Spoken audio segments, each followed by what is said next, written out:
November 2016, Kurzgesagt published a video on the most gruesome parasites. It tells a story of devastating diseases that the world governments couldn't solve, so the big pharma stepped in to be the hero of humanity and save the day. It's one of those too good to be true stories, so I decided to look it up myself, and the real events are nowhere near as glaring for the big pharma as Kurzgesagt presents. Pharmaceutical corporations did donate their medicine to the most affected regions, but they didn't do it out of their own volition or initiative. They did it after decades of neglecting the diseases because they weren't profitable enough to manufacture fixes for them. Bill Gates is actually responsible for much of the neglect. His charitable priorities overemphasized big-name diseases such as malaria, HIV, or tuberculosis, but in the process of doing so, they drew crucial attention and resources away from more common and structural problems, many of which led to outbreaks of other diseases. After the public pressure was too large to ignore, the drug makers decided to join the plan. Big Pharma never came up with this initiative. It was the World Health Organization who had proposed a roadmap to eradicate the diseases by 2020 and convinced governments and NGOs to join them. The pharmaceutical conglomerates never assumed any risk. These corporations took home almost $9 trillion in profits in 18 years, so this little stunt is really just a pocket change for them. This video was paid for by Bill and Melinda Gates Foundation, and it so happens that the Gates are heavily invested in many of the pharma companies Kurzgesagt portrays as heroes. They own major holdings in many of the participating companies, and both Bill and Melinda Gates are trustees of two pharma firms. This video isn't positive news, it's a positive PR. Kurzgesagt admitted they wouldn't have made this video if it wasn't paid for by Gates. Okay, what the hell just happened?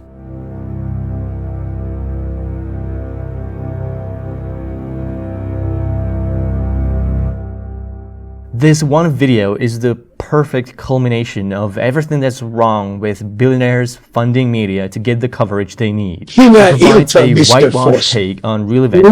It undeservedly elevates the role of private entities and gives a marketing boost to their agenda and financial interests. The ultra-wealthy are pouring hundreds of millions of dollars into media companies, academic institutions, and governing bodies to rig every step of policymaking in their favor. When billionaires want to open up the markets for their trade, they'll fund media outlets that tell the audience how important investments, innovations, and economic growth are. They'll donate to research that will give them the argument that whatever they decide to do is science. They'll give to political campaigns to get the right candidates elected so that the laws they lobby for are easier to pass. We have identified this to be a problem with all big institutions, and this is what it did to our trust in them.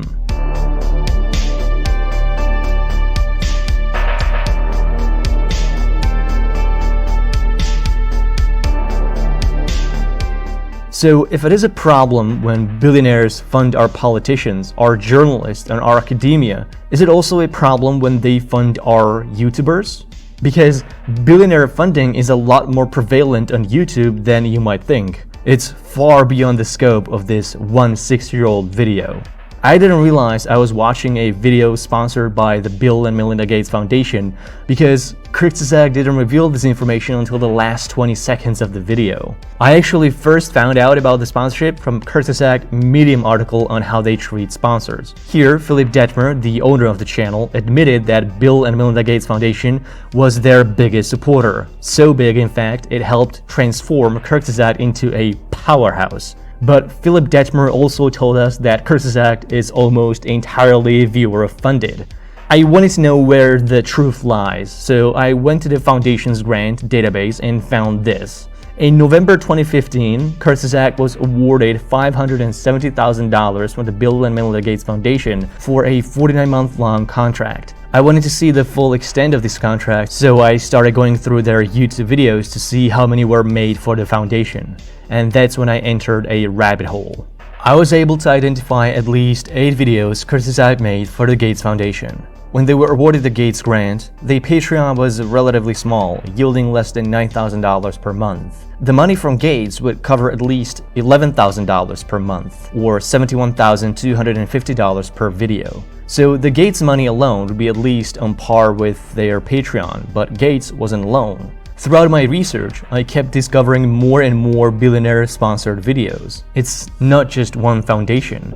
It's George Soros, the Templetons, and Facebook co-founder Dustin Moskovitz. They also made a sponsored video for this professor from Oxford University, William MacAskill, who is funded by Open Philanthropy, and Kurzgesagt also received money from Bill Gates' personal blog and venture capitalist funds. From what I was able to find, Kurzgesagt made at least one video for Open Society Foundations, at least 3 videos for Templeton World Charity, 3 videos for Bill Gates' blog and Breakthrough Energy, and 1 video for William MacAskill. We know they were awarded $500,000 from the Gates Foundation and almost $6 million from Open Philanthropy. If they kept the same per video rate since the Gates grant, it could be estimated Kurzgesagt received at least $7 million from billionaire funds. This would be more money than Kurzgesagt received from their supporters on Patreon in the entire history of the channel. This made me realize that Kurzgesagt never was this small, independent, almost entirely viewer-funded channel. As soon as the studio incorporated, billionaires began lining up. They transformed the small Munich-based design studio with 5 employees into a multi-million-dollar media powerhouse with dozens of employees. Kurzgesagt was also sponsored by regular commercial businesses such as Brilliant or Skillshare, but neither of these has multi-billion-dollar investments in global industries, and they aren't spending millions in political lobbies trying to influence lawmaking. And most importantly, they don't fund the sources that Kurzgesagt uses for the research. And what the hell is going on with Kurzgesagt research? Kurzgesagt told us their research is impartial and fact-checked by scientists to ensure integrity. But my skepticism alarms were already buzzing out of their asses, so I started looking at their sources and noticed something odd. Many of their videos rely primarily on a single publication. This publication is a partner of the channel and they help them with research and provide numbers for their scripts. This publication appears so frequently in their sources, their website is quoted up to dozens of times in a single document. This research publication is not some independent group of scientists just sharing their hard science for free. It is our world in data, heavily funded by Bill Gates and other billionaires, many of which have also sponsored Kurzgesagt videos. The publication received at least $4.8 million from the Gates Foundation alone, but they were also funded by Open Philanthropy, Templeton, and William MacAskill. All of these entities had their series of sponsored videos at their Kurzgesagt channel. Their partnership with Our World in Data was initiated by the grant from the Gates Foundation through the first video on overpopulation, made in I get it. But I'm not that heavily invested in cocktubers, so yeah, I mean,